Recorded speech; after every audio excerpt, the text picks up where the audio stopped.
What is going on, everyone? I hope you are all having a fantastic day. So as you may have noticed, there's a bit of a change of scenery today, and I haven't posted in a little while, but I figured since today we're talking about how to get the best deal on a car, I figured I would sit in the car that I just bought a few days ago. So this isn't the fanciest video with fancy lighting or anything. I literally have my phone taped to the dashboard and a microphone just sitting here. Pretty sure this mirror is probably in the way, but it's fine. We're gonna make the best of it. But I figured this was the best place to talk about the process of buying a car and getting the best deal possible. So I quickly just want to go through a few tips on the best ways to get a good deal that really could save you a few $1,000s when it comes time for you to buy your next vehicle. Be sure to hit the like button and subscribe if you do enjoy today's content, and let's jump right into it. All right, so when it comes time for you to buy a car, the first step that you need to take is figuring out what you're gonna do with your current car. Now, most people would just take their car and trade it in because it's the easiest thing to do, but if you really wanna maximize the deal that you're getting on your car, then you wanna get as much as possible for the current vehicle that you're driving. So trading in your vehicle is actually one of the worst things you can do because a dealership is gonna give you a horrible trade-in value on that vehicle, and you really wanna maximize how much you're gonna get out of that so that you can put that towards the down payment on your new car. Now, I know selling a car private party might sound like a huge headache, and maybe you've done it before, but I promise with the new platforms that you have with Facebook Marketplace and even Craigslist, which is an older platform, it really isn't that hard to sell your car. And I was able to sell my old Toyota Solera for about $3,500 within a matter of weeks. Now, $3,500 isn't a whole lot of money, but if I had taken that to the dealership where I bought this new car, then they would have given me probably a few $100s, and I would have been lucky to even get $1,000 out of that old car that had 118,000 miles on it. So even if you have an old beat up car, just take the time to take some good pictures of it and list it on Facebook Marketplace or Craigslist, and you might be surprised at how quickly it sells as long as you have it priced in a fair ballpark estimate. Now, once you've sold your car, now you need to set a budget or a price for your new car, and in my opinion, you always want to buy a car that you're at least able to pay cash for if you needed to. Now, I'm not going to go all Dave Ramsey on you and tell you that you have to buy a car in cash, because I understand that if you want to buy a car and finance it, then maybe that's the right financial decision for you. But what I would recommend is that you don't spend more than what you could buy in cash if you needed to. What I mean is, if you're financing a $50,000 car and you don't have $50,000 to pay that car off in cash, then you're obviously spending more than you probably should, and you really should reconsider what your budget actually is. So the general rule of thumb is that you don't want to have more than 25% of your annual income in anything on wheels. So if you make $100,000 a year, then all of the vehicles that you own should not be worth more than $25,000. Now, I know that $25,000 in cars for someone who makes $100,000 may not sound like a whole lot of money, but I hope that you're not buying new anyways, especially if you're trying to get the best deal possible.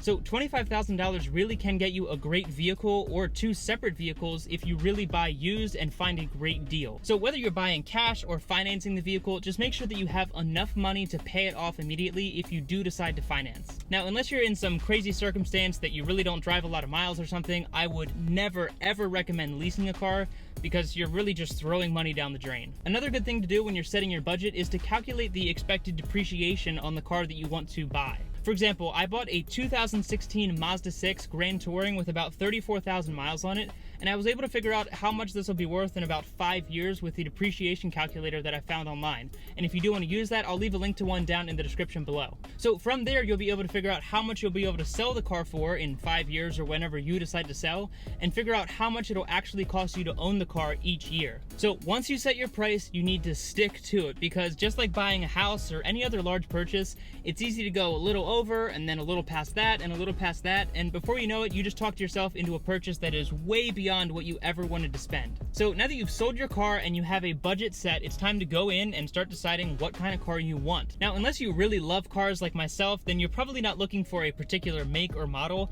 and you can kind of just shop around on a used car lot and see if there's anything that catches your eye. But if you're like me and there's a particular make and model that you really know that you want, then knowledge really is power, and you want to go in knowing everything about that car. Know what year it was made, know what year you want, know what trim options there are, and every little detail about that car, because you really can negotiate a lot better if you know what you're negotiating on. Also, when you do go into a dealership, don't go in boasting that you're paying cash if that is what you're doing, because this isn't like the good old days when you could go in and flash some cash in someone's face and they would jump all over that. Car dealerships make more money when you finance, because they're able to hide a lot of fees in the paperwork and it gets lost and you really just get confused, and then you have no idea what the true cost of the vehicle is because you're so focused on the monthly payment. We'll talk more about that in a second, but if you do intend to pay for cash, don't just go in thinking that you'll be able to get a great deal on a car just because you're paying cash, because I promise it's not as big of a deal as it used to be. Now, I will say if you're buying private party instead of from a dealership, then you may be able to get a really great cash deal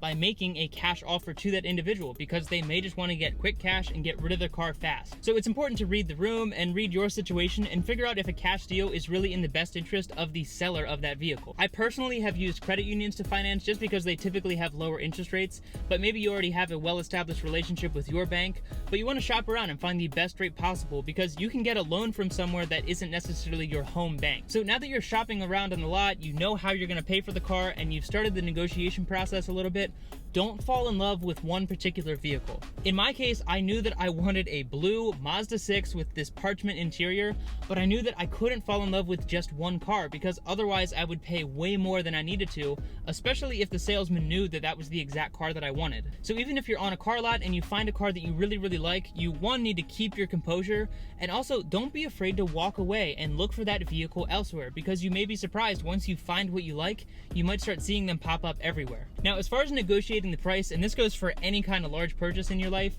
you really never want to make the first offer. When you throw out a number, you really give them all the power, and they may have had a number in mind much lower than what you threw out there, but now they have all the power and they're going to negotiate even higher than what they originally intended to sell for. So just be patient and try your best to get them to throw out the first offer. Now again, especially with dealerships, the days of negotiating and getting thousands of dollars off a vehicle are really far gone, and that's really just because all of the online resources that really tell everyone what a car is worth. And that really goes back to the whole thing about knowledge is power, because you want to go in knowing what that car is worth and have a price in mind that you're willing to walk away from. It doesn't matter how much you love a car, if you go over that price, you will regret it. So just set that price, know what the maximum you're willing to pay for a particular car is, and then if you go above that, you just need to walk away. And remember that walking away from a deal doesn't mean that it's completely over. I actually test drove this vehicle 2 weeks before I ended up buying it, and I made the salesman think that I wasn't really interested and that the price was too high, and then 2 weeks later I got an email out of nowhere saying that they'd taken $1,000 off the price, and I jumped right on it. Just like negotiating anything, you've got to be patient and make the salesperson feel like you have all the power and like you're not really that interested. If you go in there and you're like, I love this car, I want to buy this car today, then they know that they don't really have to negotiate that much, and they'll throw out a decent price that you'll probably jump on immediately. So just be patient and don't be afraid to walk away from a car. And even if it does sell and you're upset about that,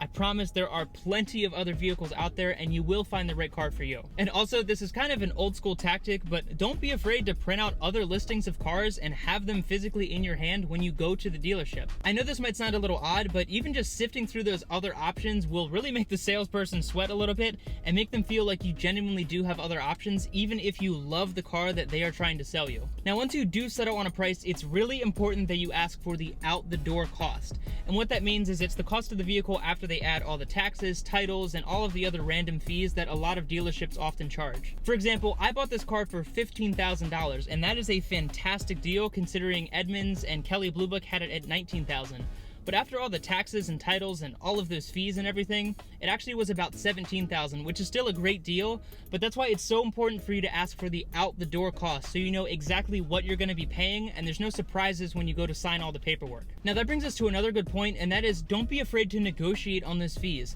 A lot of times they'll throw in a bunch of crap that isn't really necessary, and you'd be surprised by just asking and haggling a little bit and making them feel like you're ready to walk away from the deal, they'll probably drop those few $100s in fees. And also, don't be afraid to ask if there's any other options that they could throw in. For example, I got these little rain guards for the window and a cargo net for absolutely free just because I asked if there was anything else they could throw in to sweeten the deal a little bit. These rain guards are like a $400 option for Mazda, and supposedly the cargo net is also $70 from their website, so even just by asking, I was able to get a few $100s in extra value. So with all of that being said, just make sure that you are ready to buy, that you have either cash in hand or some sort of pre-approved financing lined up, and just know that you will find the right car, and it's okay to walk away even if you love a car that you do go see. Now, whether this is your first car purchase or maybe you've purchased 30 cars, it's okay to be a little stressed, and for a lot of people it is a stressful process. But take it slow, and I promise it does get easy, and once you get your new car that you really love, it will all be worth it in the end. I'll probably make more videos about my car buying experience just because there's a lot of financial stuff that surrounds the car buying process.